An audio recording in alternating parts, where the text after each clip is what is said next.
सकाम निष्काम, बहुत बढ़िया सुंदर बात बताई। हमारे रामकृष्ण परम भक्त हुए हैं, उनकी कथा, और हमारे भक्त हुए उनकी कथा हम लोग यहाँ उदाहरण तौर से देते, पर तो उन्होंने क्या कर्म किए, कौन सा तप किया, कितना त्याग किया, हम उसका नहीं देते। उन्होंने त्याग कितनी किया। सकाम निष्काम, हम आप ग्रस्त हैं, अगर काऊ ने थोड़ी सी पेड़ काट दी, हम ट्रैक्टर लेके गए तो हम बाकी ज्यादा काट आए। अगर यहां से गए गैया अगर हमें बाजार में पाए गई तो ज्यादा से कम निकालो बाहर जाए। सकाम निष्काम का मतलब क्या है? सकाम निष्काम का मतलब जब है कि हमारे अंदर जब त्याग हो जाए, त्याग आ जाए। हम अगर किसी वस्तु को लाएं, अगर पेड़ा लाएं या बर्फी लाएं, अगर मिठाई कुछ लाएं, तो हम अपने बच्चों को देते हैं, अन्य बच्चों को नहीं देते। क्यों नहीं देते? क्योंकि हमारे अंदर सकामता है। अगर निष्कामता होती तो हम लेते और बांटते चले जाते, हमारे जो सब बच्चे। परंतु भैया ये त्याग होगा, ये हमारे संत लोग हैं, उन्होंने क्या किया है, इनके अंदर निष्कामता आ सकती है, और हमारे अंदर सकामता तो भैया कर रखी है। हमारे परम भक्त जो है श्री रामकृष्ण हुए हैं, ठीक है सुनो, परम भक्त हमारे रामकृष्ण में आपकी बोला करो, मैं थोड़ी सी मैं अपनी कर लूं। हमारे श्री रामकृष्ण भक्त हुए हैं, उनकी शादी 5 वर्ष में हुई थी, उम्र उनकी 5 वर्ष की थी। भामट डालती, बहुत से आज भी बालवस्था में डाल देते, ऐसे ही उनकी भामर पड़ गई थी। जब उनकी 15 साल की उम्र हुई थी तब वो एक दिन ससुराल गई थी। काली के भक्त थे, काली की पूजा करते थे वो, और इतने त्यागी हो गई थी, इतना निष्कामता आ गई थी कि काली स्वयं उनको दर्शन देने आती थी। जब एक बार 15 साल बाद जब ससुराल गए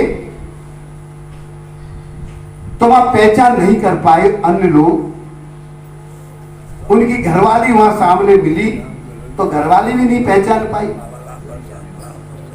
ये कौन अंदर चला आया है भाई। माता जी ने पहचाना कि अरे नहीं ये हमारे दामाद हैं। बेटी ये तुम्हारे पति देव। अच्छा, जब उनकी घरवाली सामने आई थी तो श्री कृष्ण भक्ति रामकृष्ण ने अपनी घरवाली में काली का स्वरूप देखा था और उनके चरण स्पर्श किए, चौकी डाली, उस पर बिठा ली और उसकी पूजा की। उन्होंने पत्नी नहीं देखी, उन्होंने काली मां देखी थी। उसमें कितना उनका निष्कामता रहा होगा।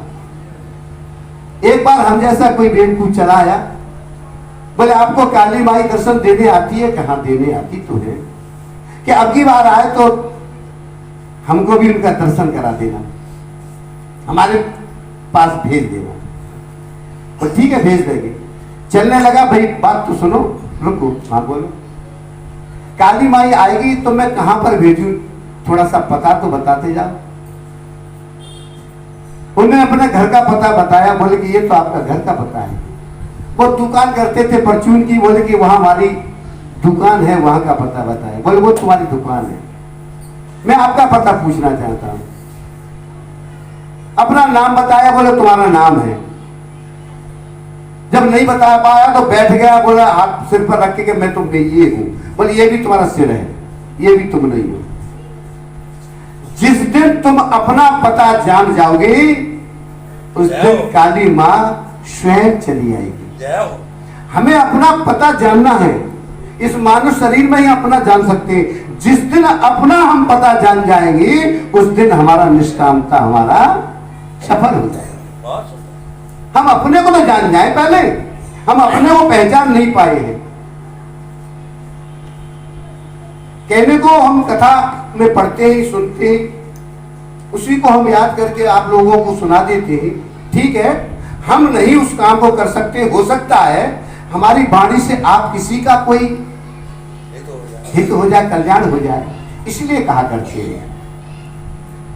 पहले बशर्ते हमें स्वयं को देखना है, स्वयं का निरीक्षण करना है, हम कितना कर रहे हैं, हम कितने चल रहे हैं, हमने कितना कर लिया है।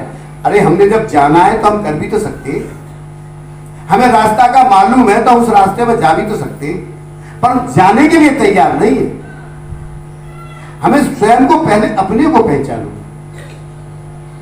इस मानव शरीर में हमें भगवान ने हम पर बड़ी कृपा की है, मानुष तन हमको मिला है।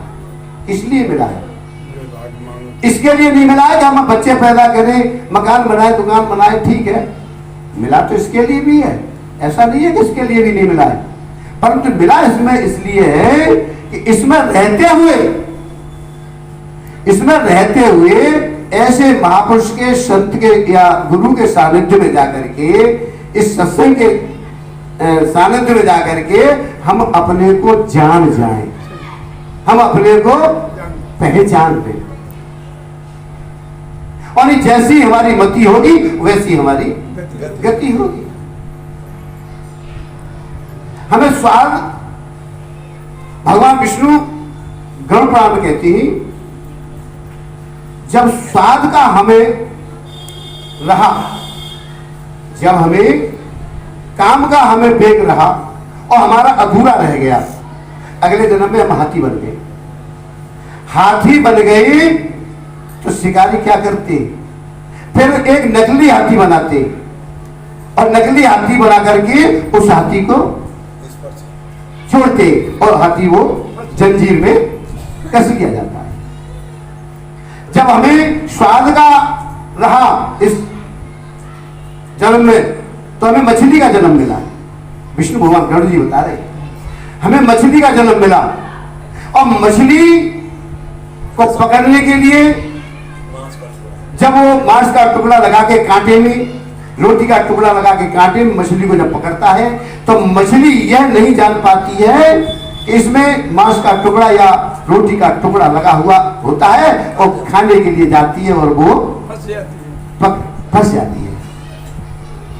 इसी प्रकार भौरा होता है, सुगंध में रहते हैं, तो इसी भौरा के तरह वो भी नहीं निकल पाता है।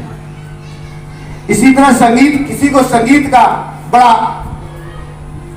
एक होता है संगीत के लिए, अगले जन्म में फिर वो हिरण बनता है। अगर संगीत सुनाओगे हिरण खींचा चला आता है। भाई तुमने किसी रूप को देखा और रूप पर तुम मोहित हो गई, रूप पर जब रूप पर मोहित हो गई तो आपका अधूरा रह गया। अगले जन्म में क्या होता है, अगले जन्म में जो जो जो सफेद जो पैसी होती है, जो लाइट पर जाकर के वो पतंगा बनते हैं, और उस रूप को देख करके और पतंगा उस रूप के पास जाता है, और क्या होता है,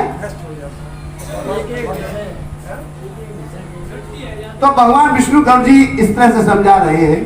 कहने का भाव इसमें यह है कि हम जैसी हमारी मति होगी वैसा ही हमको जन्म मिलेगा, उसी प्रकार